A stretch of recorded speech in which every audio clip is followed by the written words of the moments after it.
हम थोड़ा सा न्याय दर्शन पर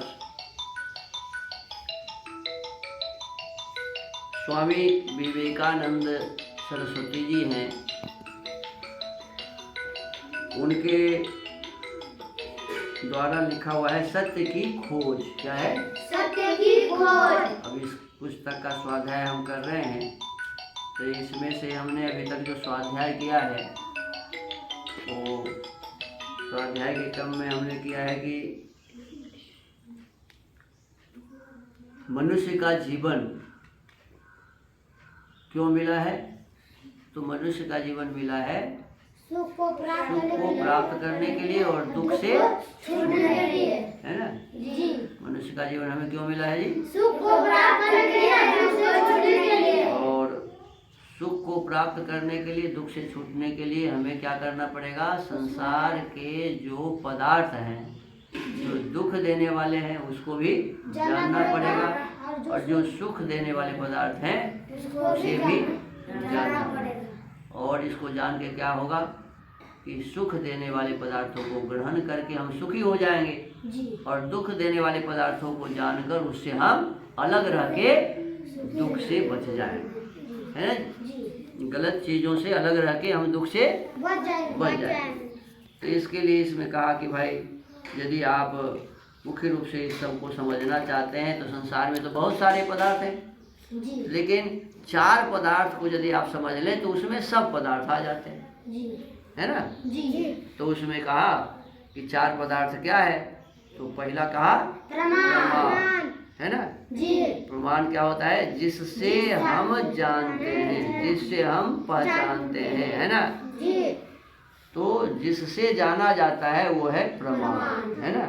तो प्रमाण को जान लीजिए। फिर दूसरा कहा प्रमेय को भी जानिए। प्रमेय क्या है? तो जिसको जानते हैं, है ना, जिस वस्तु को हम जानते हैं वो क्या है? प्रमेय।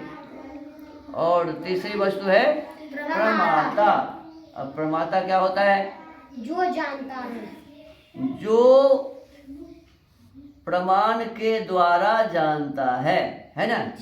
प्रमाण के द्वारा जो जानता है, तो जो जानता है वो है प्रमाता, है ना।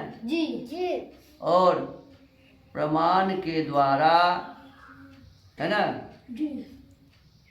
जिस प्रमेय को प्रमाता जानता है तो उस प्रमेय में क्या क्या गुण है ना।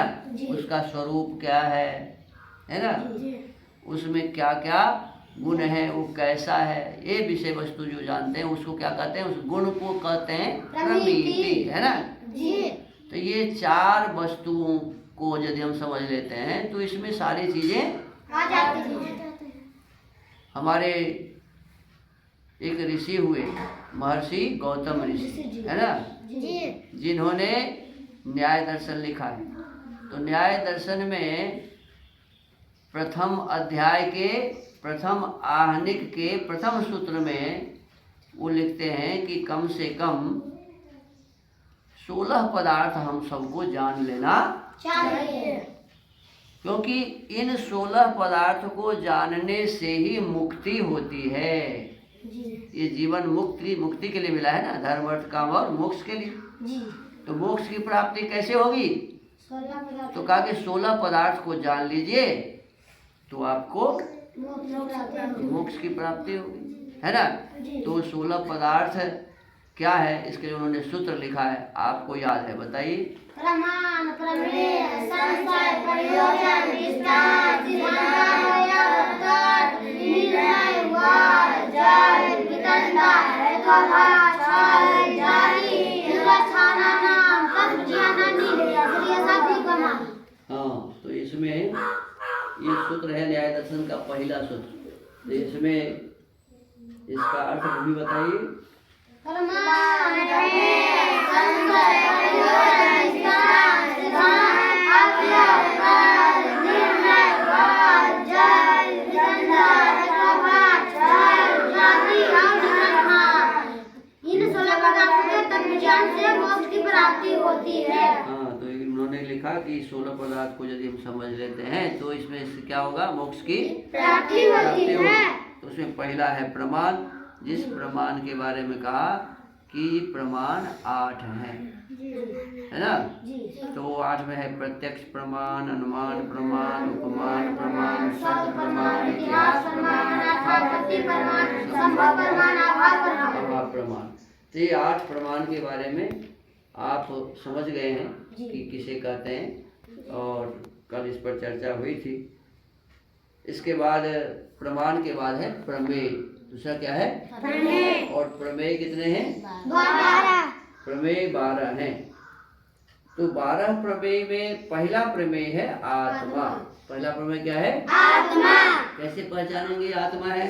इच्छा, सुख, दुख, ज्ञान, 6 लक्षण जिनमें हो वो आत्मा है। आत्मा है ना जी। आत्मा का ये लक्षण है कि उसमें इच्छा होनी चाहिए, द्वेष भी हो सकता है ना जी। वो प्रयत्न भी करता है जी। सुखी भी होता है जी। दुखी भी होता है जी। अनेक प्रकार के ज्ञान को भी जानता है। तो ये जिसमें हो 6 लक्षण वो क्या है? आत्मा। शरीर किसे कहते हैं? शरीर जो आत्मा के शरीर जिससे आत्मा कर्म करता है और कर्मों का फल होता है उसे शरीर कहते हैं। जिससे, है ना जी, आत्मा कर्म भी करता है ना जी, और कर्म का सुख और दुख के रूप में फल भी भोगता है। तो जिससे भोगता है वही है शरीर, है ना जी। शरीर के माध्यम से ही लोग सुख भी भोगता है, दुख भी भोगता है, कर्म भी करता है जी। इसके बाद में इंद्रियां क्या है बताइए? इंद्रियां 10 है, 5 ज्ञान इंद्रियां, 5 कर्म इंद्रियां। हाँ, तो इसमें 5 ज्ञान इंद्रियां में आँख, कान, नाक, जिह्वा, त्वचा, है ना जी। और कर्म इंद्रिया में है वाणी, हाथ, पैर, उपस्थ, पायु। ये 10 हो गए इंद्रियां। और ये जो 5 ज्ञानेंद्रियां हैं, इन 5 के अर्थ भी होते हैं ना। अर्थ का मतलब विषय। तो क्या है? आँख का रूप, कान का शब्द, नाक का गंध, जिह्वा का रस, त्वचा का स्पर्श, है ना जी। ये इनके विषय हैं जी। तो इंद्रियों के जो विषय हैं रूप, रस, गंध, शब्द, स्पर्श, इसी को कहते हैं अर्थ। इसी को क्या कहते हैं? अर्थ। तो हमको इसको ठीक से समझना चाहिए। फिर कहते हैं बुद्धि। क्या है? बुद्धि। 5वां नंबर बुद्धि है। अब बुद्धि क्या है? ज्ञान को ही बुद्धि कहते हैं, है ना। उपलब्धि जो है जो हम प्राप्त करते हैं ना, उपलब्धि को भी बुद्धि कहते हैं। तो ये समानार्थक शब्द है, ज्ञान, बुद्धि और उपलब्धि। फिर मन है। मन क्या है? मन एक समय में एक ही काम करता है। मन एक ऐसा यंत्र है जो एक समय में एक ही करता है, लेकिन बहुत तेज करता है ना जी। जिससे हम सोचते हैं, विचारते हैं, है ना जी। तो ये मन जो है सो बहुत तेज है। तो लोगों को होता रहता है कि एक साथ हम कई काम करते हैं, लेकिन ऐसा नहीं होता जी। हम उसको नहीं पकड़ पाते हैं, इसलिए ऐसा होता है। मन एक समय में एक ही काम करता है। तो कहते हैं